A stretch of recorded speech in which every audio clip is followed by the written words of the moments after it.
आज के आज के वीडियो में हम भारतीय इतिहास का शुरुआत करने जा रहे हैं। ठीक है, हम यहाँ पे थ्योरी पार्ट्स देखेंगे और वीडियो जो है तो थोड़ा बड़ा भी बन सकता है। ठीक है, और हो सकता है छोटा भी हो, लेकिन कोशिश है कि थोड़ा सा बड़ा वीडियो रहेगा, लगभग आधे घंटे का। ठीक है, तो हम इतिहास को कवर करने वाले हैं, इंडियन हिस्ट्री को। ठीक है, थ्योरी पार्ट्स है। इससे पहले भी कुछ भाग हैं दोस्तों, जैसे कि इतिहास जानने के स्रोत, जो कि बहुत हैं, कई प्रकार के हैं। ठीक है, उन्हें मैं यहाँ शामिल नहीं किया हूँ। ठीक है, वो जो आगे हम पढ़ते जाएंगे तो कुछ कुछ जो बुक्स, किताबें वगैरह, जो पुराण वगैरह हैं या फिर जो ग्रंथ वगैरह हैं, वो सभी इसमें शामिल होते जाएंगे।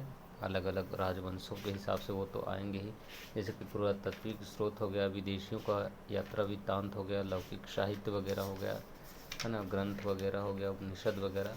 इसको हम बाद में देख लेंगे अगर समय रहेगा तो। इतिहास जानने के जो स्रोत हैं, हम सीधा इतिहास से जो मेन टॉपिक है वहाँ से शुरू करते हैं। ठीक है, सबसे पहले हमने देखते हैं तो इतिहास को 3 भागों में बांटा जाता है ना। मुख्यतः 3 भागों में बांटा जाता है। उनमें भी जो प्रागैतिहासिक काल है, या ये सबसे पहला काल होता है। ठीक है, और ये जो काल है प्रागैतिहासिक काल, इसके अंतर्गत सिंधु घाटी सभ्यता से जो पूर्व का काल होता है उसे प्रागैतिहासिक काल कहा जाता है। ठीक है, इसका कोई लिखित साक्ष्य उपलब्ध नहीं होता। उसके बाद आता है आद्य ऐतिहासिक काल। ठीक है, सिंधु घाटी सभ्यता को इसमें शामिल किया जाता है। ठीक है, तो इसमें शामिल किया जाता है सिंधु घाटी सभ्यता को, और इसका जो है लिखित साक्ष्य उपलब्ध होता है, परंतु इसे भी पढ़ा नहीं जा सकता। आद्य ऐतिहासिक काल में लिखित साक्ष्य तो मिलता है, लेकिन इसे पढ़ा नहीं जा सका है। और उसके बाद आता है ऐतिहासिक काल। ऐतिहासिक काल में ऋग्वेद काल से चालू होकर जो वर्तमान काल चल रहा है, यहाँ तक ऐतिहासिक काल माना जाता है। ठीक है, ऋग्वेद से लेकर वर्तमान काल तक, और इसका लिखित साक्ष्य क्या है, उपलब्ध है। उसके बाद देखते हैं विशेष, अगर हम देखें तो पृथ्वी में मनुष्य की उत्पत्ति के प्रमाण जो हैं वो 10 लाख वर्ष पूर्व पाए गए हैं। ज्ञानी मानव, जिसे होमोसेपियंस कहा जाता था, इसका प्रारंभ 30 से 40 हजार वर्ष पूर्व का है। हाल ही में दोस्तों महाराष्ट्र के बोरी नामक स्थान से प्राप्त अवशेषों के अनुसार पृथ्वी पर मनुष्य की उत्पत्ति जो है वो 14 लाख वर्ष पूर्व मानी जाती है। ठीक है दोस्तों, सबसे पहले हम देखते हैं, जो हमने देखा प्रागैतिहासिक काल या प्राग काल। ठीक है, जो हमने सबसे पहले देखा दोस्तों, इसे प्राग यानी पत्थर भी होता है, तो इसे पाषाण काल भी कहा जाता है। ठीक है, पाषाण काल को 3 भागों में बांटा गया है ना। पूर्व पाषाण काल, है ना, मध्य पाषाण काल, और उसके बाद आएगा उत्तर पाषाण काल। ठीक है, तो अभी हम देखते हैं पूर्व पाषाण काल।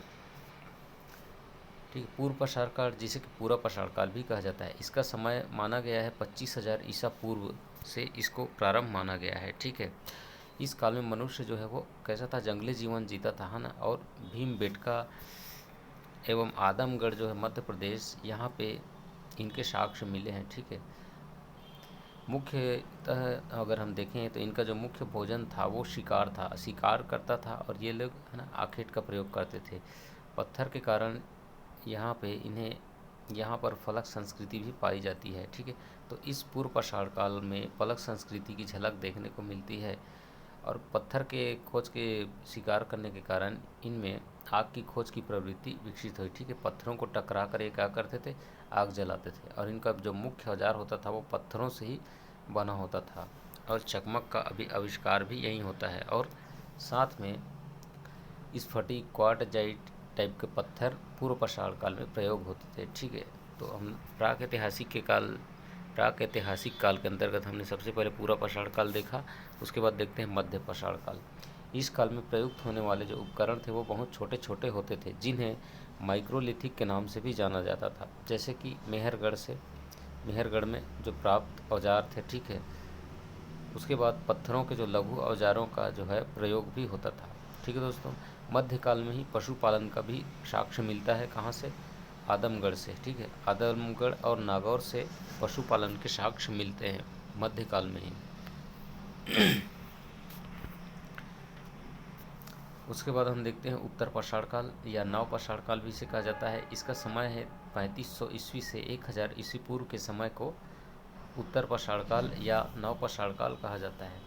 पॉलिश रूट औजारों के साथ साथ धातु के औजारों का भी यहाँ पर प्रयोग किया जाने लगा। ठीक है, जो पॉलिश लगे हुए औजारों के साथ साथ अब धातु का औजार प्रयोग किया जाने लगा और फिर यहाँ पर कृषि की भी शुरुआत हो जाती है उत्तर पाषाण काल नव पाषाण काल में। भारत में धान की खेती का प्राचीनतम साक्ष्य हमें मिलता है कोल्डिवा से, जो कि उत्तर प्रदेश नामक स्थान से प्राप्त होता है। लगभग 7000 से 6000 ईस्वी पूर्व के मध्य कोल्डिवा से धान की खेती के साक्ष्य प्राप्त होते हैं। मनुष्य में स्थायी जीवन की निवास की प्रवृत्ति इसी काल से मानी जाती है।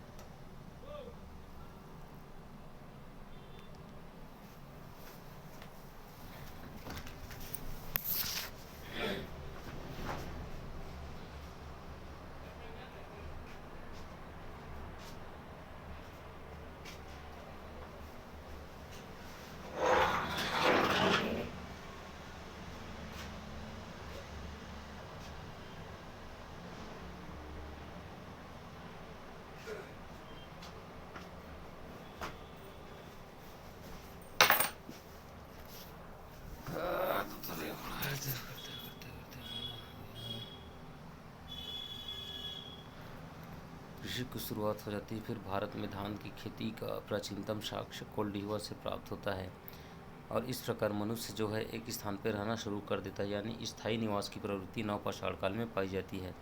और फिर पहिए का आविष्कार भी हो गया नवपाषाण काल में। आवागमन होने लगा अपने धान को बेचने के लिए, समझ लीजिए इधर उधर धान कहाँ बेचेंगे उस समय, लेकिन पहिए का आविष्कार शुरू हो गया। वृद्धान का भी निर्माण किया जाने लगा और फिर ग्राम संस्कृति भी नवपाषाण काल से प्रारंभ हो जाती है।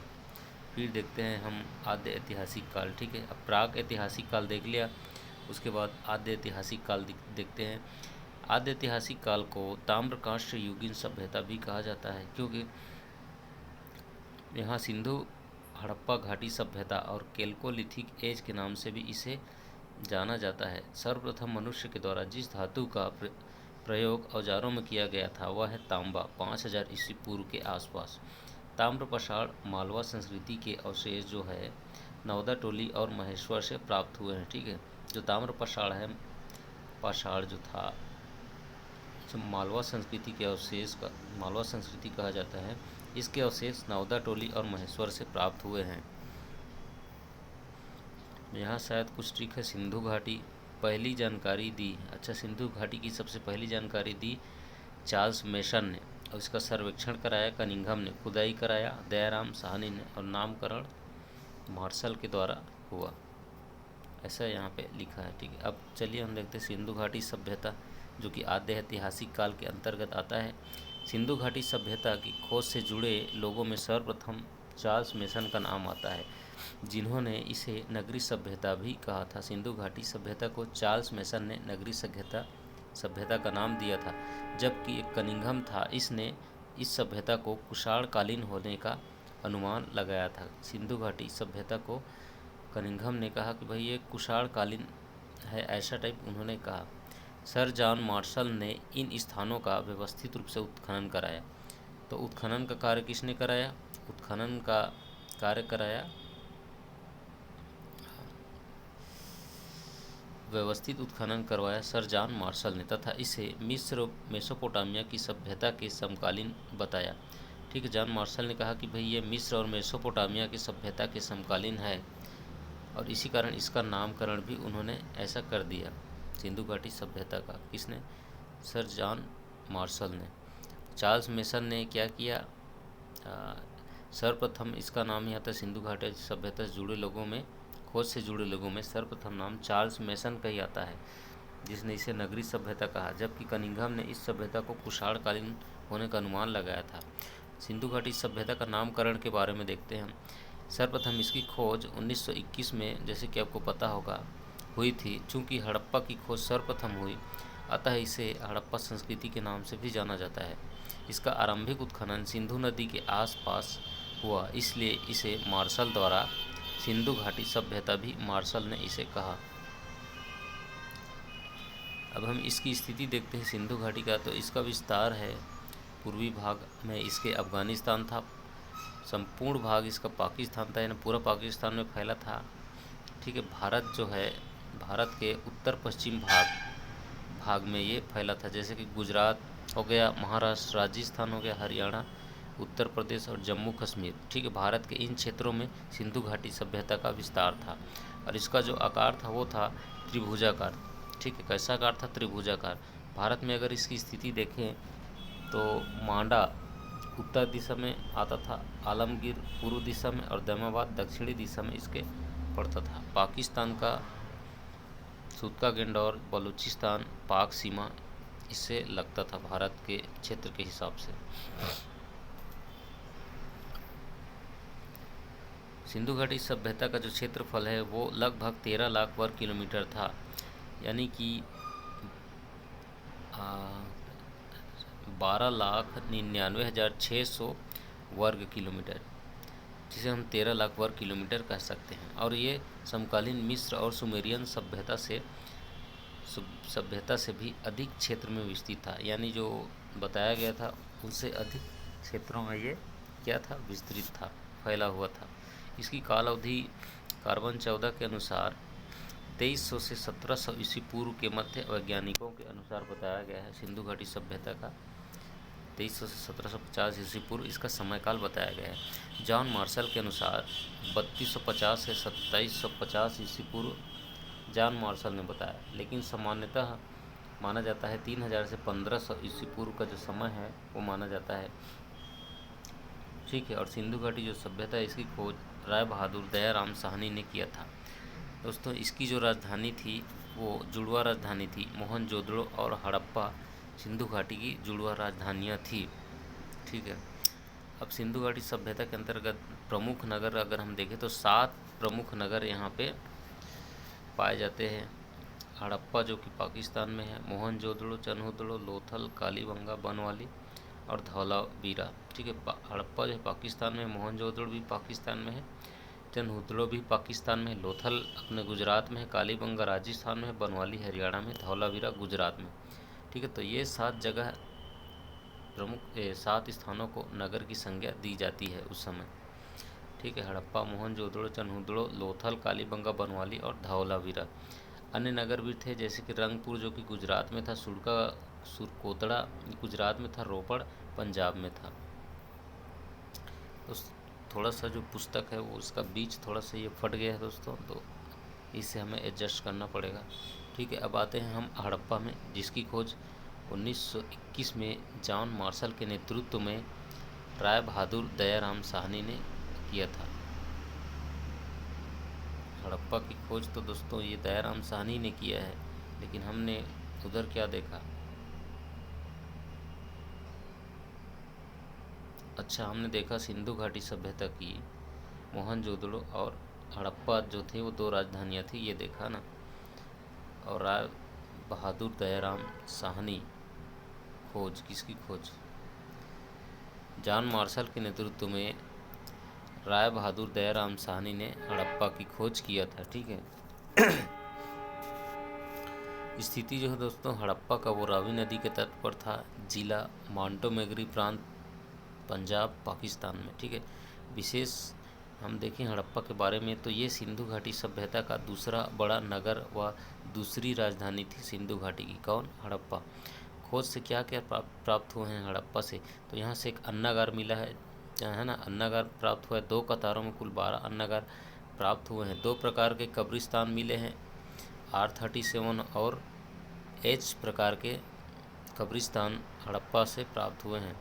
वहीं पक्की मिट्टी की स्त्री मूर्तियां मिली है। ठीक है, बड़ी संख्या में प्राप्त हुए। संभवतः यह पृथ्वी देवी की मूर्ति कह सकते हैं जो कि हड़प्पा से प्राप्त हुआ है। एक योगी की मूर्ति प्राप्त हुई है हड़प्पा से। ठीक है, टीले का एक टीला मिला है, जो टीले का नाम है माउंट AB। ठीक है, FAB और F। जले हुए गेहूं, जौ और भूसे के तिनके भी हड़प्पा से प्राप्त हुए हैं। और एक बर्तन पर बना हुआ मछुआरे का चित्र और शंख का बना बैल, ये सभी हड़प्पा से मिले हैं साक्ष्य। ठीक है, फिर गाय घोड़ा और मृग मूर्तियों का अभाव था। इसका जो पश्चिम क्षेत्र था वो दुर्ग था। ठीक है, इसका जो पश्चिम था वो दुर्ग में था, है ना। दुर्ग जो है और पूर्व जो है उसको निम्न माना जाता था, ठीक है। पूर्व में निम्न होता था और जो इसका पश्चिम है वहीं पर दुर्ग बना होता था। चूँकि सर्वप्रथम इस स्थान की खोज हुई, अतः वर्तमान समय में इसे हड़प्पा सभ्यता भी कहा जाता है, ठीक है। तो सिंधु घाटी सभ्यता को हड़प्पा सभ्यता भी कहा जाता है। क्यों? क्योंकि हड़प्पा सिंधु घाटी सभ्यता में सभ्यता के सभ्यता में हड़प्पा सभ्यता की खोज सबसे पहले हुई थी। उसके बाद देखते हैं मोहनजोदड़ो, ठीक है। तो यूनेस्को की विश्व विरासत सूची में शामिल ये स्थल है मोहनजोदड़ो, जिसकी खोज 1922 में रखालदास बनर्जी द्वारा किया गया था, ठीक है दोस्तों। आप एक ट्रिक से याद रख सकते हैं, मोहन ने रख लिया इसको, मोहनी को क्या हुआ, रख लिया। मोहनी को क्या रख लिया, मोहनी है उसको, भाई उसको देखा, मोह आ गया तो उसको क्या किया, रख लिया। तो मोहनजोदड़ो की खोज रखालदास बनर्जी ने किया। इसकी जो स्थिति है वो सिंधु नदी के तट पर है। सिंधु नदी के तट पर जिला लरकाना और प्रांत इसका सिंध था पाकिस्तान में, ठीक है। तो मोहनजोदड़ो सिंधु नदी के तट पर, लरकाना प्रांत सिंध पाकिस्तान में। विशेषता, हड़प्पा सभ्यता की ये इसे राजधानी माना जाता है मोहनजोदड़ो को, और सबसे बड़ा नगर कहा जाता है, जबकि दूसरा सबसे बड़ा नगर हड़प्पा था। इसे सिंध का बाग या नकली स्थान भी कहा जाता है मोहनजोदड़ो को। यहाँ पे पक्की ईंट का प्रयोग किया गया था, जिसका अनुपात 4:2:1 था, ठीक है। मोहनजोदड़ो से प्राप्त सामग्री, अन्नागार, ठीक है। तो अन्नागार सबसे विशाल भवन जो कि था यहाँ का, अन्नागार जो कि मिला, और उसके बाद बृहद स्नानागार भी यहाँ से प्राप्त हुआ है। तत्कालीन विश्व का आश्चर्यजनक निर्माण के रूप में माना जाता है मार्शल के अनुसार, कि भाई ये तत्कालीन विश्व का आश्चर्यजनक निर्माण था जो बृहद स्नानागार मोहनजोदड़ो से मिला था। और जो पुरोहित आवास एवं सभा भवन भी वहाँ पे मिले। नृत्य करती नृत्यांगना नारी की मूर्ति मिली है जो कि कांस्य की थी, और नृत्यरत नग्न स्त्री की कांस्य प्रतिमा भी मिली है। सैंधव शिल्प का जिसे सर्वोत्तम नमूना मान लिया गया था। शतरंज के साक्ष्य मिले हैं। पशुपति शिव भगवान का पद्मासन मुद्रा मिला है, ठीक है, मोहनजोदड़ो में। और साथ ही भैंसा, गेंडा, हिरण, हाथी, बाघ, घड़ियाल, मछली, भैंसा, गेंडा, हिरण, हाथी, बाघ, घड़ियाल और मछली आदि के साक्ष्य भी प्राप्त हुए हैं। अन्य में अगर हम देखें तो योगी यानी पशुपति की मूर्ति प्राप्त हुई है। मुहर पे योगी पशुपति की मूर्ति प्राप्त हुई है मोहनजोदड़ो से। और सूती वस्त्र व ऊनी वस्त्र का भी साक्ष्य मोहनजोदड़ो से प्राप्त हुआ है। पुजारी की मूर्ति मिली है और हाथी का कपाल खंड भी मोहनजोदड़ो से प्राप्त हुआ है। इसके अलावा गले हुए तांबे के ढेर भी मिला है। घोड़े के दांत मिले हैं। हालांकि जो घोड़े के दांत मिला है ये सिंधु सभ्यता के पूर्व का बताया गया है। एक मुद्रा पर आधा मानव और आधा बाघ की आकृति का अंकन भी मोहनजोदड़ो में प्राप्त हुआ है। शैल खड़ी से निर्मित पुरोहित का धड़ भी मिला है, ठीक है। एक पुरोहित का धड़ मिला है जो शैल खड़ी से निर्मित था। कुबड़ वाले बैल की आकृति युक्त मुहर मिली है, ठीक है। कुबड़ वाले बैल की आकृति युक्त मुहर यहाँ से मिली है। उसके बाद 3 मुख वाला एक पुरुष ध्यान मुद्रा में मोहनजोदड़ो से प्राप्त हुआ है। और विशेष क्या है तो मोहनजोदड़ो से प्राप्त पशुपति की मुहर पर बैल का चित्र अंकित नहीं है, ठीक है। तो ये था मोहनजोदड़ो। उसके बाद हम देखते हैं चंदहुदड़ो। तो इसकी खोज गोपाल मजुमदार ने की थी और खोज के दौरान ही इसकी मृत्यु भी हो गई थी 1931 में, ठीक है। तो चंदहुदड़ो की खोज गोपाल मजुमदार ने किया था 1931 में। इसकी जो स्थिति है वो सिंधु नदी के तट पर ही था पाकिस्तान में। और विशेष देखें तो सिंधु घाटी सभ्यता का औद्योगिक नगर कहा जाता है चंदहुदड़ो को। किसी भी दुर्ग का यहाँ पे अवशेष नहीं मिलता है। कहाँ पे? चंदहुदड़ो पे। ये एकमात्र पूरा स्थल है जहाँ से वक्राकार ईंटें मिले। यहाँ से वक्राकार टाइप का ईंट मिला है, ठीक है, चंदहुदड़ो से। और यहाँ पर खोज से प्राप्त सामग्री है वो इस प्रकार है। यहाँ पर गुड़िया एवं मनका निर्माण के कारखाने के अवशेष प्राप्त हुए हैं। झूकर एवं झांगर संस्कृति के साक्ष्य भी यहीं से प्राप्त हुए और प्रसाधन सामग्री वगैरह के साक्ष्य भी चंदहुदड़ो से प्राप्त हुए हैं। उसके बाद हम आते हैं लोथल में, ठीक है। लोथल जो है दोस्तों ये रंगनाथ राव ने खोजा था 1954 और 55 में लोथल की खोज की गई थी, जिसकी स्थिति है भोगवा नदी के तट पर, जो कि अहमदाबाद में है, गुजरात जिले में। ठीक, विशेष की अगर हम बात करें तो ये एक बंदरगाह शहर था ना, और औद्योगिक नगर भी था। यहाँ पर मिस्र और मेसोपोटामिया से जहाज आते थे व्यापार करने के लिए। यह जो है 6 खंडों में विभक्त था। खोज से प्राप्त सामग्री क्या क्या मिले हैं लोथल से? तो नाव मिला है, गोदीबाड़ा मिला है, धान की भूसी मिली है, और कौवा व लोमड़ी का चित्रित मृदभांड प्राप्त हुआ है। उसके अलावा युगल सावधान यहाँ पे, यानी जो युगल सावधान यानी दो चीज़ों को एक साथ जहाँ पे दफनाया जाता था, जैसे कि कुत्ते और उसके जो मालिक को दफना दिया जाए तो उसे युगल सावधान माना जाता था। ऐसे इसका भी साक्ष्य लोथल से मिला है, और मनके की दुकानों का भी साक्ष्य लोथल से मिला है। हाथी के दांत का जो पैमाना होता है मापने वाला, वो भी यहाँ से प्राप्त हुआ है, और फारस की खाड़ी की मोहर भी प्राप्त हुई है। घोड़े की संदिग्ध मूर्तिका मिली है, जिसे टेराकोटा कहा जाता था, और अन्न पीसने की चक्की प्राप्त हुई है लोथल से। इसके अलावा घोड़ों की मृण मूर्तियाँ, दिशा मापक यंत्र, ये सभी प्राप्त हुए हैं। फिर यहाँ अग्नि पूजा की परंपरा प्रचलित थी, तो अग्नि देवी का साक्ष्य भी लोथल से प्राप्त हुआ है।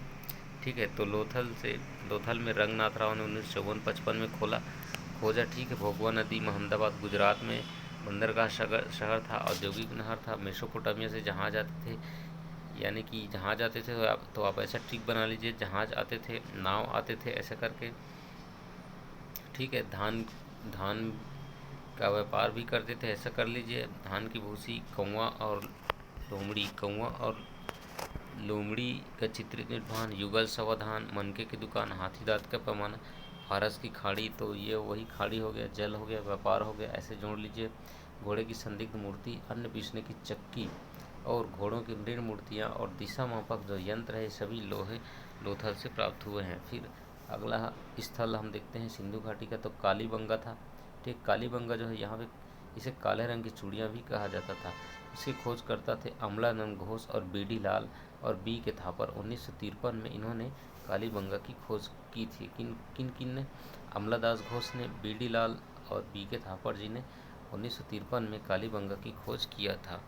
इसकी जो स्थिति है वो राजस्थान के घग्गर नदी के तट पर आता है, जिसका जिला जो है वो गंगानगर वहाँ पे पड़ता है। ठीक है, तो राजस्थान के घग्गर नदी के पास कालीबंगा की खोज हुई थी। अगर हम विशेष बातें करें तो जो जूते हुए खेत के साक्ष्य मिले हैं, खांचेदार खेत, ठीक है, कुछ विद्वानों ने इसे सैंथा सभ्यता की तीसरी राजधानी भी कहा है। ठीक है, तो कालीबंगा से जूते हुए खेत भी प्राप्त हुए हैं। और खोज से प्राप्त सामग्री क्या क्या मिला, खोज से कालीबंगा में क्या क्या मिला है? ठीक है, तो यहाँ पे यज्ञ वेदिकाएँ मिली है, यानी ये हवन कुंड प्राप्त हुआ है। कच्ची ईंटों के यहाँ पे और नक्काशीदार ईंट भी मिले हैं। तो ठीक है, कच्ची ईंटों के साक्ष्य और नक्काशीदार ईंट, ठीक है, यहाँ से प्राप्त हुए हैं कालीबंगा से। और सिंधु डिजाइन वाली जो बेलनाकार मोहरें हैं, ये भी प्राप्त होता है। अलंकृत फर्श, सरेंद्रित वृत्त का डिजाइन जिसे कहा जाता है, ये प्राप्त हुआ है। हल रेखा मिला है, और चना एवं सरसों की खेती के साक्ष्य भी मिले हैं, और भूकंप के प्राचीनतम साक्ष्य के प्रमाण भी प्राप्त हुए हैं।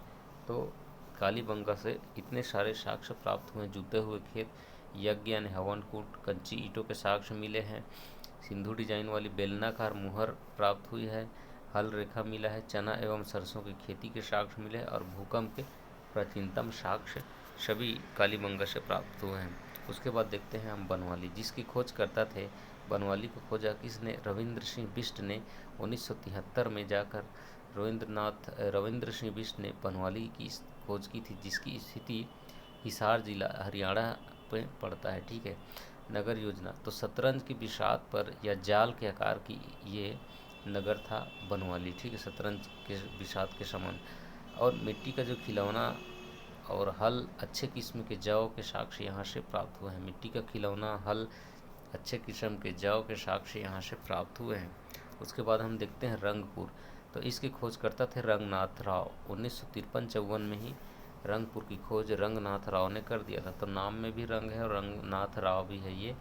इसकी स्थिति है गुजरात, भादर नदी के समीप गुजरात में इसकी खोज की गई।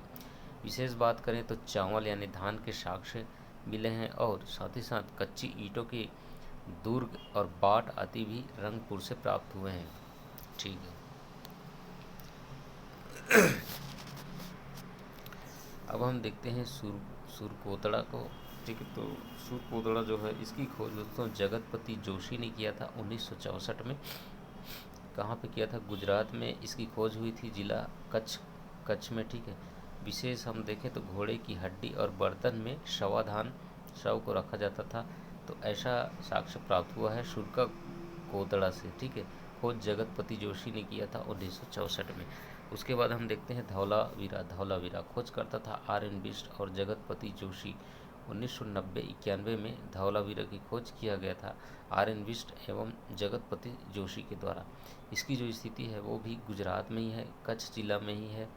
ठीक है, विशेष अगर हम बात करें धौलावीरा के बारे में तो एक नवीनतम स्थल था तथा इसे भारत में स्थित सिंधु घाटी सभ्यता का सबसे बड़ा नगर माना गया था। ठीक है, तो इसे सिंधु घाटी सभ्यता का सबसे बड़ा नगर माना गया था, लेकिन क्षेत्रफल के हिसाब में ये सबसे बड़ा नगर माना गया। धौलावीरा सिंधु सभ्यता की तीनों अवस्थाएं यहाँ पर प्राप्त होती हैं, यानी तीनों टाइप की जो अवस्थाएं सिंधु घाटी में प्राप्त हुई हैं वो यहाँ पर एक ही जगह धौलावीरा में तीनों अवस्थाओं की स्थिति यहाँ पे देखने को मिलती है। यहाँ जल प्रबंधन की उत्तम व्यवस्था थी।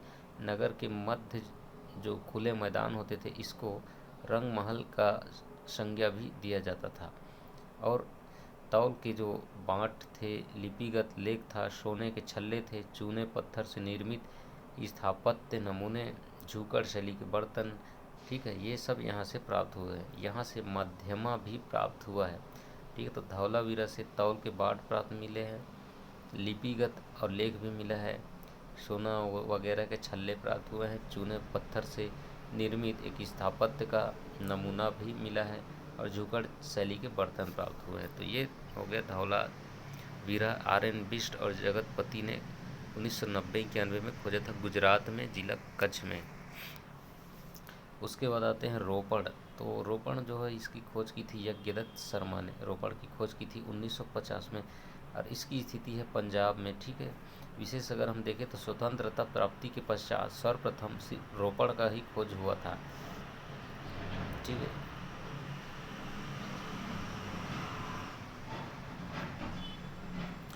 अब रोपड़ को याद करने के लिए हम एक ट्रिक इस्तेमाल कर सकते हैं। देखिए, स्वतंत्रता के बाद यज्ञ करने के लिए सर्वप्रथम रोपाई किया गया। और रोपाई किससे की गई? पंजों से। ठीक है, तो स्वतंत्रता के बाद यज्ञ करने के लिए सर्वप्रथम रोपाई किया गया पंजों से। ठीक है, पंजों से क्या किया गया? रोपाई किया गया। तो इस प्रकार रोपड़ यज्ञदत्त शर्मा ने 1950 में खोजा था। और खोज से प्राप्त सामग्री यहाँ पर कुत्ते का मालिक के साथ दफनाने का साक्ष्य, जो हमने आपको पीछे बताया ऐसा होता था, तो यहाँ पर मिला है रोपड़ में कुत्ते के साथ उसके जो मालिक है उसको दफनाने का साक्ष्य प्राप्त हुआ है। तांबे की कुल्हाड़ी और आभूषण वगैरह भी प्राप्त हुए हैं। ठीक है, आलमगीर देखते हैं, तो इसकी भी खोज यज्ञदत्त शर्मा ने ही किया था। ठीक है, जैसे रोपड़ की खोज हुआ था। स्थिति है ये हिंडन नदी, जमुना नदी की जो कि सहायक है उसके पास मिला था, मेरठ उत्तर प्रदेश में। ठीक है, कौन सा शहर? आलमगीर शहर। विशेष यह जो है गंगा यमुना दोआब में पहला स्थल था जहां से हड़प्पाकालीन अवशेष प्राप्त हुए हैं और हड़प्पाकालीन संस्कृति का ये सबसे पूर्वी स्थल भी है आलमगीर, है ना। यहाँ पे रोटी बेलने की चौकी भी प्राप्त होती है आलमगीर से। तो आलमगीर कहाँ प्राप्त हुआ है? हिंडन नदी के पास प्राप्त हुआ है, यमुना की जो कि सहायक नदी है। और यह गंगा यमुना दोआब में पहला स्थल था जहाँ से हड़प्पाकालीन अवशेष मिले हैं, हड़प्पा संस्कृति का सबसे पूर्वी स्थल।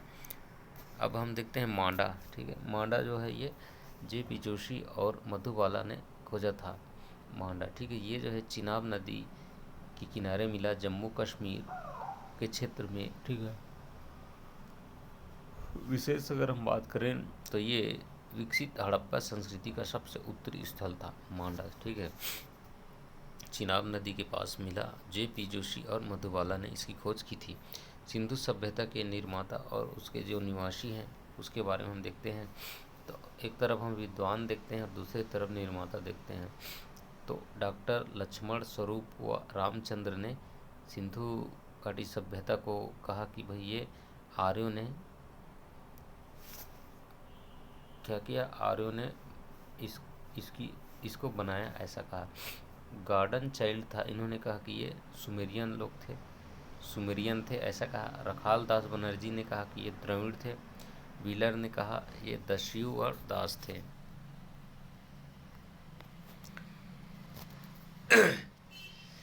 ठीक है, हम आते हैं सिंधु घाटी सभ्यता के लोगों का जीवन के बारे में। अब हम देखते हैं,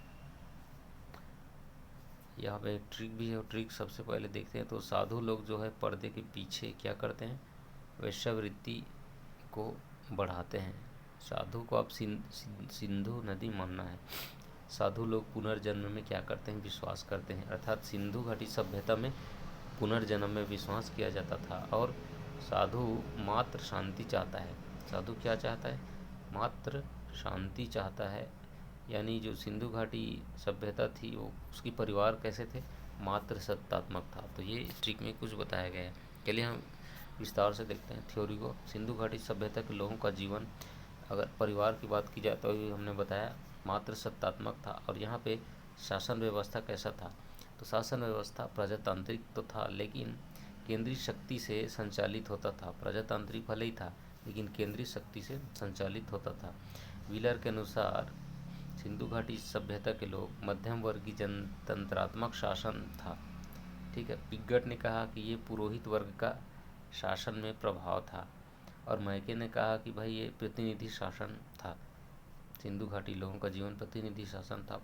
पिगट ने कहा कि ये पुरोहित वर्ग का शासन में प्रभाव है, ऐसा कहा। और व्हीलर ने कहा कि मध्य वर्गीय जनतंत्रात्मक शासन है, ऐसा कहा था। ठीक है। उसके बाद हम देखते हैं सिंधु घाटी लोगों का धार्मिक जीवन। तो ये लोग प्रकृति के उपासक और पुजारी थे, और इनका जो मुख्य इष्ट देव था वो मातृ देवी थी, अर्थात भूमि। इष्ट देवी कहे तो मातृ देवी को मानना है, जो कि ये भूमि को मानते थे। और अन्य देवता अगर कहे तो पशुपति और कुबड़ वाला बैल। फिर ठीक है, पीपल वृक्ष, कुबड़ वाला सांड जो है विशेष पूजनीय होता था। विशेष हम देखें तो नारी के गर्भ से पौधा उगने का साक्ष्य यहाँ से सिंधु घाटी सभ्यता से प्राप्त हुआ है। और धरती की उर्वरता को देवी मानकर यहाँ पे पूजा जाता था। ये हो गया धार्मिक जीवन। अब हम देखते हैं धार्मिक प्रथाएं। तो यहाँ पर जादू टोना और ताबीज़ों का भी प्रयोग होता था। इसके अलावा मूर्ति पूजा आदि का चलन भी था, किंतु मंदिरों का निर्माण उस समय नहीं हुआ था। धार्मिक प्रथाएं चलती थीं, जैसे जादू टोना हो गया, ताबीज़ों का प्रयोग हो गया, मूर्ति पूजा हो गया, लेकिन मंदिरों का निर्माण उस समय नहीं हुआ था।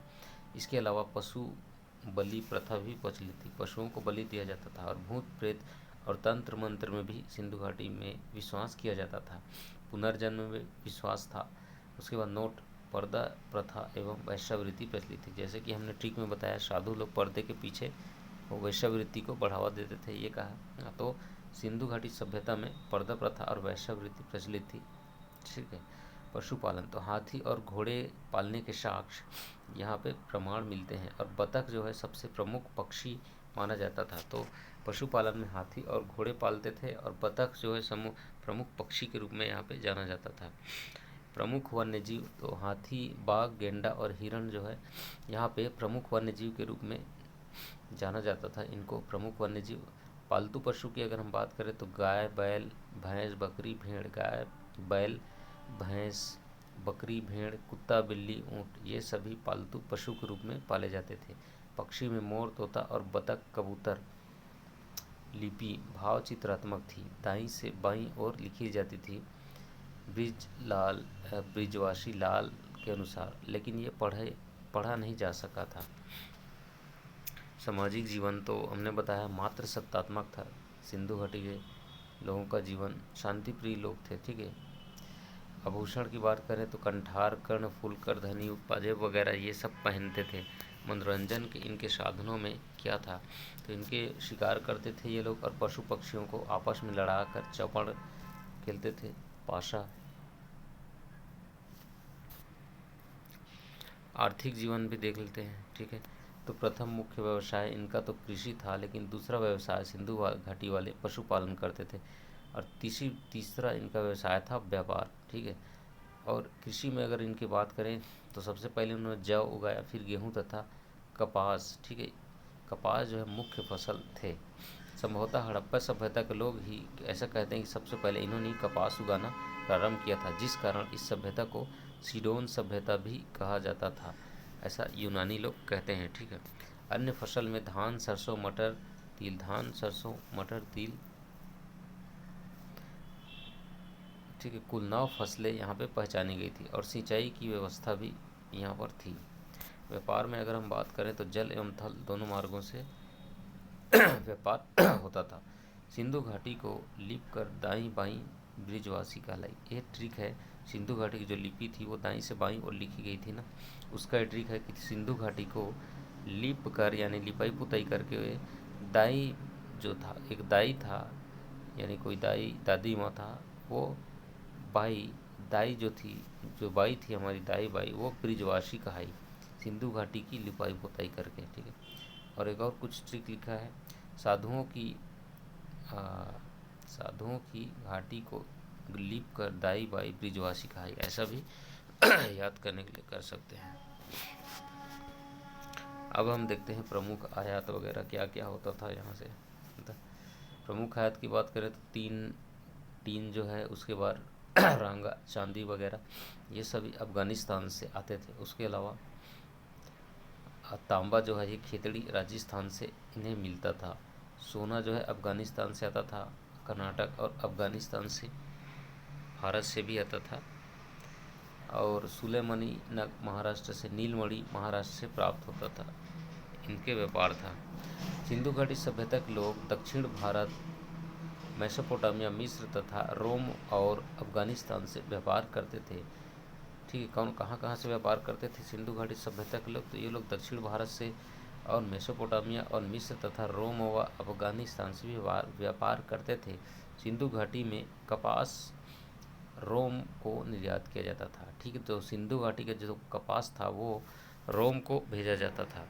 यूनानी इसे सीडोन कहते थे तथा मेसोपोटामिया द्वारा मेलुहा कहा जाता था, ठीक है। तो जो कपास था इसे यूनानी यूनानी लोग सीडोन कहते थे तथा जो मेसोपोटामिया के लोग ये लोग इन्हें मेलूशा के नाम से जाना जाता था। सिंधु घाटी में खेजड़ी राजस्थान से तांबा और दक्षिण भारत के जो कोलार खान है कर्नाटक से सोना चांदी आयात करते थे ये लोग। चांदी का प्रयोग पहली बार सिंधु सभ्यता के लोगों के द्वारा ही किया गया था। चांदी सोना से अधिक व्यवहार में था, ठीक है। तो उस समय जो चांदी है वो सोना से ज़्यादा प्रयोग में लाया जाता था। वस्तु विनिमय प्रणाली प्रचलित थी, तो उस समय वस्तु विनिमय प्रणाली था, एक चीज़ दो और दूसरे चीज़ लो, ऐसा चलता था, पैसा का प्रचलन तो नहीं था। सिंधु घाटी में प्रचलित जो मुहरे थी वो सेल खड़ी से बनाए जाते थे और सिंधु घाटी सभ्यता के लोगों को सोना चांदी और तांबे का ज्ञान तो था, परंतु लोहे का ज्ञान सिंधु घाटी के सभ्यता वालों को नहीं था। सिंधु घाटी सभ्यता के प्रमुख निवासियों की अगर हम बात करें तो द्रविड़ एवं ये भूमध्य सागरी थे सिंधु घाटी वाले। इन्होंने अफ़गानिस्तान में एक वाणिज्यिक उपनिवेश, व्यापारिक बस्ती जिसे कहते हैं शोर्तगुई, इसका भी स्थापना किया था, ठीक है। सूती वस्त्र और बुनाई उद्योग यहाँ पे थे सिंधु घाटी में, इसके साक्ष्य पाए गए हैं। फिर सीप उद्योग भी यहाँ पे था। उसके बाद माप तौल के लिए तौल या तराजू की जानकारी थी इनको, लेकिन बाट प्रायः घनाकार होता था, ठीक है। उसके बाद नगर नियोजन में हम बात करें तो नगर में जो है ये सड़कें पक्की बनी थी। सड़कें जो थी वो कैसी थी? पक्के थी और सड़क एक दूसरे को समकोण पर काटती थी और सड़कों के दोनों ओर किनारे किनारे पक्की नालियाँ बनी थी और प्रत्येक चौराहे पर बाजार के लिए चबूतरे बनाए गए थे। जल निकासी की भी उत्तम सुविधा थी सिंधु घाटी में, ठीक है। मकान नियोजन कैसा था सिंधु घाटी का? तो घर जो है पक्की ईंटों से बने थे। 2 मंजिला भवन के भी साक्ष्य प्राप्त हुए हैं और घर के बीच में आंगन बना था, ऐसा भी बताया गया है। आंगन के चारों ओर कमरे बने हुए होते थे। अलग से रसोई और स्नान गृह भी बने हुए थे। प्रत्येक कमरे में रोशनदान बने होते थे और मकान का जो मुख्य द्वार है वो सड़क के पीछे खुलता था।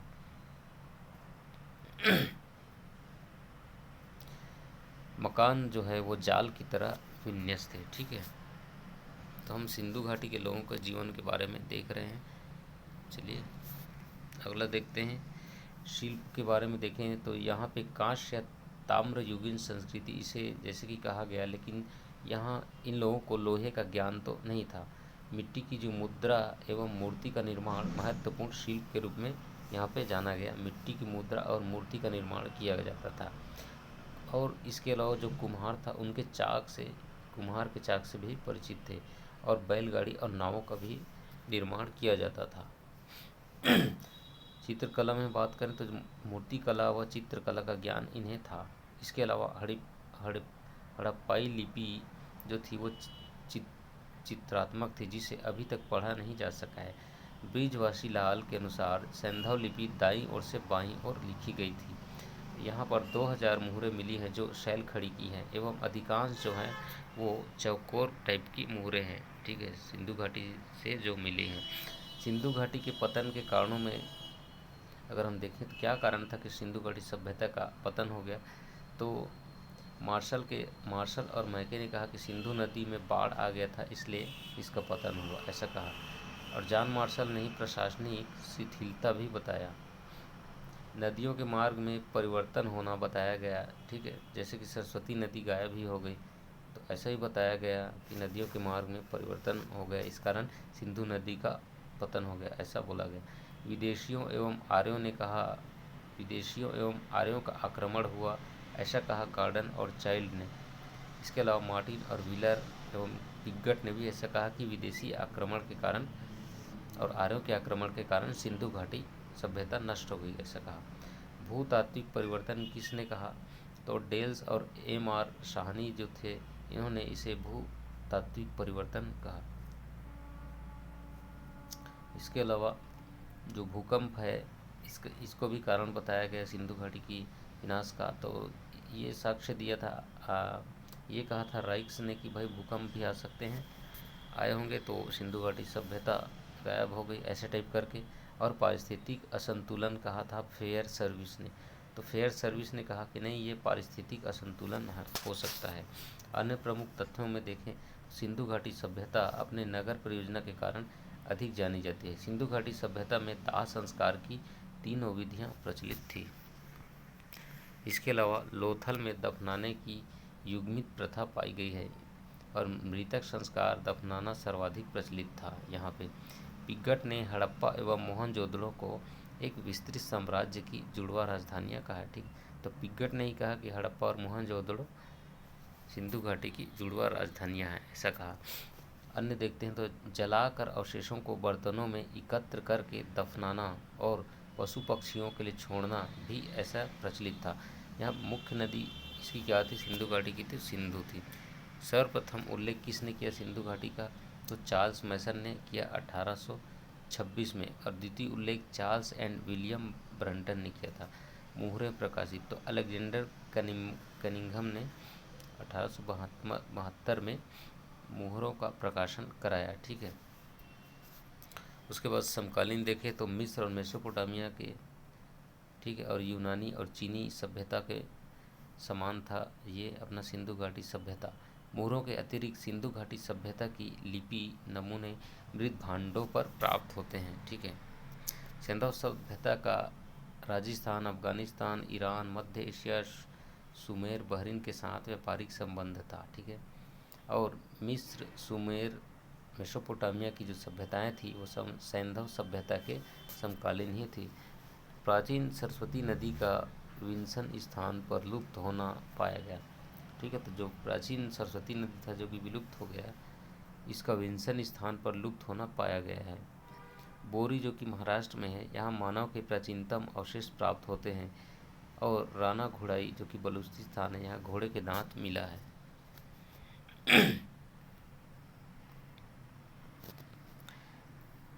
चलिए फिर हम देखते हैं ऐतिहासिक काल में हम आ जाते हैं। यहाँ पे वैदिक काल, ठीक है, या वैदिक सभ्यता भी इसे कहा जाता है। पूर्व वैदिक या ऋग्वैदिक काल, वैदिक संस्कृति के प्रवर्तक जो थे वो आर्य लोग थे, अतः आर्य सभ्यता भी इसे कहा जाता है। ठीक है, तो वैदिक काल या वैदिक सभ्यता को आर्य सभ्यता भी कहा जाता है। ये उत्तर वैदिक काल या ब्राह्मण साहित्य का काल है। सबसे पहले हम देखते हैं वैदिक काल में, ऋग्वैदिक काल को सबसे पहले देखते हैं। ठीक है, तो ऋग्वैदिक काल 1500 से 1000 ईस्वी पूर्व को माना जाता है। इस काल में इतिहास को जानने में मुख्य स्रोत ऋग्वेद को माना गया। इस काल में ऋग्वेद की रचना होने के कारण इस काल को ऋग्वैदिक काल कहा गया। तो इस काल में सिर्फ ऋग्वेद की रचना हुई थी। और ऋग्वेद के बारे में देखते हैं तो आर्यों के बारे में जो वर्णन है और देवताओं की जो स्तुति है वो ऋग्वेद में ही प्राप्त होती है। ऋग्वेद आर्यों का निवास स्थान और सब संधव प्रदेश था। ठीक है, तो ऋग्वैदिक आर्यों का निवास, ठीक है, स्थान उस सब संधव प्रदेश को ही माना गया है, यानी सिंधु जो देश थे उसी को। प्रथम और 10वां जो मंडल है जो कि बाद में जोड़ा गया था, ठीक है, प्रथम और 10वां मंडल ऋग्वेद में बाद में जोड़ा गया। इसके अलावा ऋग्वेद के 10वें मंडल के पुरुष सूक्त में सर्वप्रथम शूद्र वर्ण का वर्णन मिलता है। ऋग्वेद के 10वें मंडल के पुरुष सूक्त में सर्वप्रथम शूद्र वर्ण का वर्णन मिलता है। इससे यह ज्ञात होता है कि इस काल में वर्ण व्यवस्था भी प्रारंभ हो गई थी। ठीक है, तो सिंधु काल में वर्ण व्यवस्था तो प्रचलित थी। ऋग्वेद की रचना संस्कृत भाषा में की गई है। मंडल में इसमें है कुल 10 मंडल, कुल सूक्तियाँ हैं 1028 और श्लोक है 10,580 श्लोक ऋग्वेद में। दूसरा और जो 7वां मंडल है इसे वंश मंडल भी कहा जाता है और 9वां मंडल को सोम मंडल। फिर आगे हम देखते हैं ऋग्वैदिक काल की विशेषता के बारे में। तो राजनीतिक व्यवस्था और प्रशासनिक इकाइयों के बारे में देखते हैं ऋग्वैदिक काल की। तो यहाँ पे आर्यों के 5 कबीले थे, पुरु, यदु, तुर्वसु और द्रुह्यु। ठीक है, एक जो है दोस्तों ये कबीला मिट गया, दिख नहीं रहा है, जिन्हें पंचयन भी कहा जाता है, पंचयन या पंचज कहा गया। और भरत कुल, अच्छा भरत कुल होगा जो नहीं दिखाई दे रहा है ना वो, और भरत कुल के नाम से इस देश का नाम भारतवर्ष पड़ता है। ठीक है, तो इस प्रकार राजनीतिक व्यवस्था में हमने देखा आर्यों में 5 कबीले थे, पुरु, यदु, तुर्वुस और द्रुह्यु और भरत कुल। ठीक है, आगे देखते हैं समाज व्यवस्था कैसी थी ऋग्वैदिक काल में। तो आर्यों की जो समाज व्यवस्था थी, हम आर्यों के बारे में पढ़ रहे हैं ना वैदिक काल में, क्योंकि वैदिक संस्कृति के प्रवर्तक आर्यों को ही माना गया है। समाज व्यवस्था कैसी थी आर्यों की, तो ऋग्वैदिक समाज की सबसे छोटी इकाई परिवार या कुल को माना जाता था, परंतु ऋग्वेद में कुल शब्द का उल्लेख तो नहीं है। कुल का जो मुखिया है वो कुलप कहलाता है। ठीक है, परिवार के लिए गृह शब्द का उल्लेख हुआ है और कई परिवार मिलकर एक ग्राम बनाते थे तथा कई ग्राम मिलकर एक विष बनाते थे और वही कई विष मिलकर एक जन का निर्माण करते थे। चलिए जैसे कि देखते हैं, इकाई देखते हैं और प्रमुख उसके कौन होते हैं ये। तो राष्ट्र जो कि सबसे बड़ी इकाई है उसका मुखिया राजा होता था, जो जन है उसका मुखिया पुरोहित होता था, विष का मुखिया विषपति होता था, ग्राम का मुखिया ग्रामीण होता था और कुल जो सबसे छोटी इकाई है उसका मुखिया कुलप होता था। ऋग्वेद में जन शब्द का प्रयोग 272 बार हुआ है और विष का उल्लेख 170 बार। ऋग्वैदिक समाज जो है पितृसत्तात्मक थी। ठीक है, लेकिन सिंधु घाटी हमने देखा वो मात्र सत्तात्मक थी, लेकिन ऋग्वैदिक समाज पितृसत्तात्मक थी। स्त्रियों की स्थिति समाज में सम्माननीय थी। ठीक, तो यहाँ पे स्त्रियों की स्थिति कैसी थी, सम्माननीय थी। मानव जो है वो कबीले में निवास करते थे। ठीक है, और कबीले को जन कहा जाता था। जन जो है प्रमुख उसे राजन कहा जाता था तथा राजन से आशय राजस्य नहीं होता दोस्तों, राजन वो जन का प्रमुख होता था। और जनपद शब्द का उल्लेख एक बार भी नहीं हुआ। जन का उल्लेख तो है लेकिन जनपद शब्द का उल्लेख एक बार भी नहीं किया गया है। राजा का चुनाव एक समिति होती थी, समिति नामक संस्था, वो राजा का चुनाव करती थी और राजा के लिए गोपति, जनस्य, गोपा तथा पूर्वेत्ता शब्दों का प्रयोग मिलता है। समिति का जो अध्यक्ष होता था वो ईशान कहलाता था, है ना। आर्यों के समय समिति का अध्यक्ष ईशान कहलाता था और राजतंत्र की शुरुआत तो यहाँ हुई नहीं थी, राजा वगैरह नहीं थे तो राजतंत्र की शुरुआत नहीं हुई थी। विदत यह आर्यों की प्राचीनतम परिषद थी। विदत युद्ध की लूट का जो बंटवारा इसी परिषद में होता था। इसे जन सभा भी कहा जाता था। किसको, विदत को। सभा कुछ चुने हुए सदस्यों से मिलकर सभा बनती थी। अब हम देखते हैं प्रमुख अधिकारी। पुरोहित तो महत्वपूर्ण अधिकारी और राजा का जो गुरु होता था उसे पुरोहित कहा गया। सेनानी, सेना का प्रधान को सेनानी कहा जाता था। ग्रामीण जो गांव का सैनिक संगठन था उसे ग्रामीणी कहा गया था। उसके अलावा वाचपति किसे कहा गया, तो चारागाह या गोचर भूमि का जो अधिकारी होता है उसे वाचपति कहा गया। उग्र, जो पुलिस होता था उसे उग्र कहा जाता था। स्पष्ट, गुप्तचर को स्पष्ट कहा जाता था। पुरुष, जो दुर्गपति होता था किले का प्रधान उसे पुरुष कहा जाता था। और भागदूत, भागदूत यानी बलि भेंट का बंटवारा एवं कर का निर्धारण करने वाला अधिकारी जो था वो भागदूत कहलाता था। उसके बाद सामाजिक प्रथाएं भी थी, इनमें कुछ सामाजिक प्रथा देखते हैं। तो विवाह नामक संस्था की स्थापना की गई ऋग्वैदिक काल में, है ना। और बाल विवाह नहीं होता था, ठीक है, बाल विवाह नहीं होता था आर्य के समय, ठीक है। और नियोग प्रथा, पुनर्विवाह, बहुपति विवाह, ये सब तो अस्तित्व में था। आर्य लोग नियोग प्रथा, पुनर्विवाह, बहुपति विवाह, ये सब अस्तित्व में थे ऋग्वैदिक काल में। जाति प्रथा का लेकिन उल्लेख नहीं है, ठीक है, जाति प्रथा का क्या है, उल्लेख नहीं है।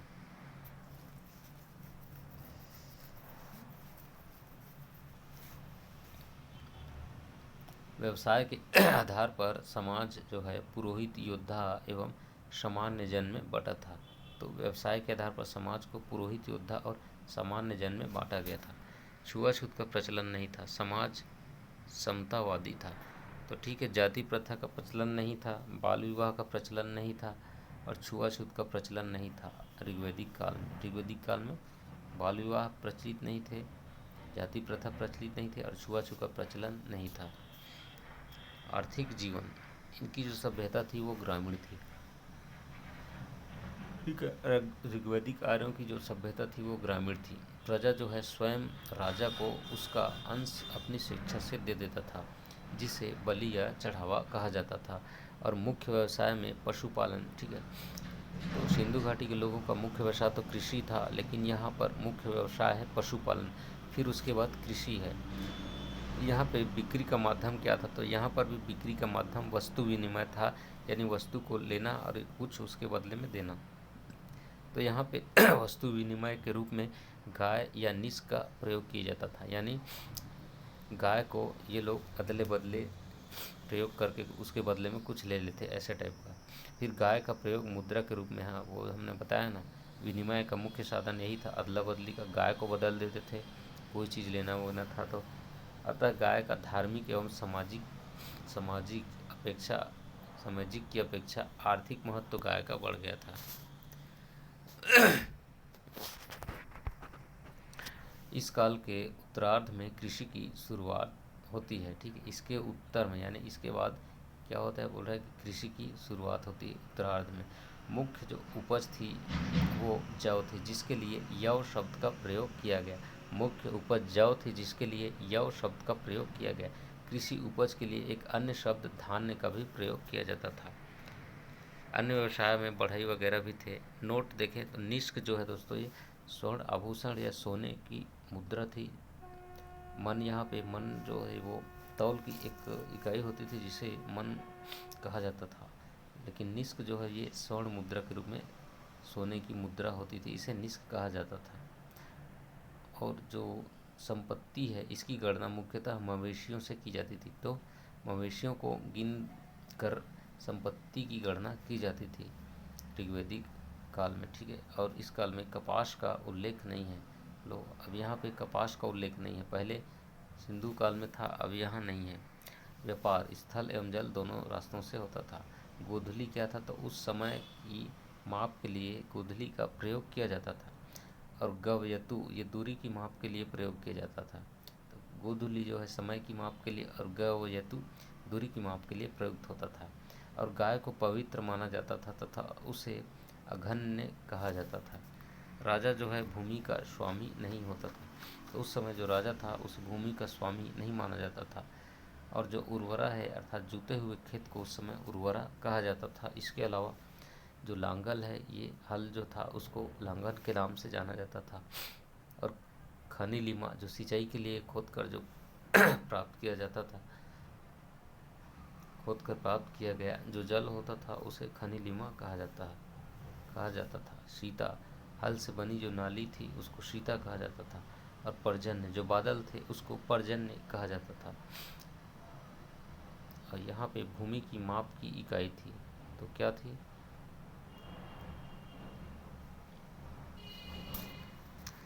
आगे हम देखते हैं न्याय व्यवस्था। तो ये लोग धर्म पर इनका न्याय आधारित था। पशुओं की चोरी बहुत प्रचलित था ऋग्वैदिक काल में। अधिकांशतः युद्ध जो होता था वो गाय को लेकर युद्ध होता था, और ऋग्वेद में युद्ध का पर्याय होता था गाय का अन्वेषण। मृत्युदंड की प्रथा प्रचलित नहीं थी आर्यों के समय ऋग्वैदिक काल में। एक व्यक्ति को शतदाय कहा जाता था क्योंकि उसके जान की कीमत 100 गायों के बराबर होती थी। ठीक है। सामाजिक जीवन, हमने बताया पितृसत्तात्मक था। परिवार जो है संयुक्त परिवार होता था। वर्ण व्यवस्था का प्रमाण मिलता है दोस्तों, जबकि सिंधु घाटी में वर्ण व्यवस्था का प्रमाण नहीं था। क्या नहीं था? नहीं, वर्ण व्यवस्था का प्रमाण शायद सिंधु घाटी में था। वीडियो पीछे करके देखिए। वर्ण व्यवस्था के प्रमाण, आर्यों को गौर वर्ण एवं दासों को कृष्ण वर्ण कहा गया। तो ठीक है, ऋग्वैदिक काल में वर्ण व्यवस्था का प्रारंभ हो चुका था। वर्ण व्यवस्था का जो आधार था वो कर्म था, तो कर्म के आधार पर वर्ण व्यवस्था प्रचलित था। और जो 10वें मंडल है पुरुष सूक्त, इसमें चारों वर्णों का उल्लेख मिलता है। और जो ब्राह्मण की उत्पत्ति है वो पराग पुरुष यानी ब्रह्मा के मुख से हुई है, ऐसा माना जाता है। क्षत्रिय जो है भुजाओं से हुआ है, वैश्य जो है जांघों से, क्षुद्र जो है पैरों से इनकी उत्पत्ति हुई है, ऐसा भी मान्यता है। ऋग्वेद में आर्यों को अव्रत, मृध्रवाच एवं अनाज भी कहा गया। तो ऋग्वेद में आर्यों को अव्रत कहा गया है, मृध्रवाच कहा गया है एवं अनाज भी कहा गया है। शतपथ ब्राह्मण में पत्नी को पति की अर्धांगिनी कहा गया है। ठीक है, तो ब्राह्मण ग्रंथ है शतपथ, इसमें पत्नी को पति की अर्धांगिनी कहा गया है। उसके बाद है जायद स्तंभ अर्थात पत्नी ही ग्रह है, ये जायद स्तंभ कहा जाता था।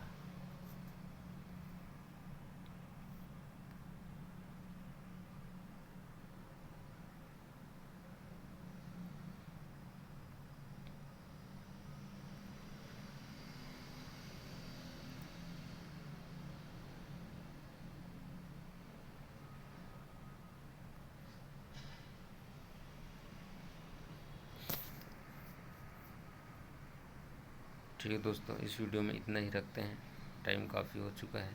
हम कल इसका अगला पार्ट करेंगे। ठीक है।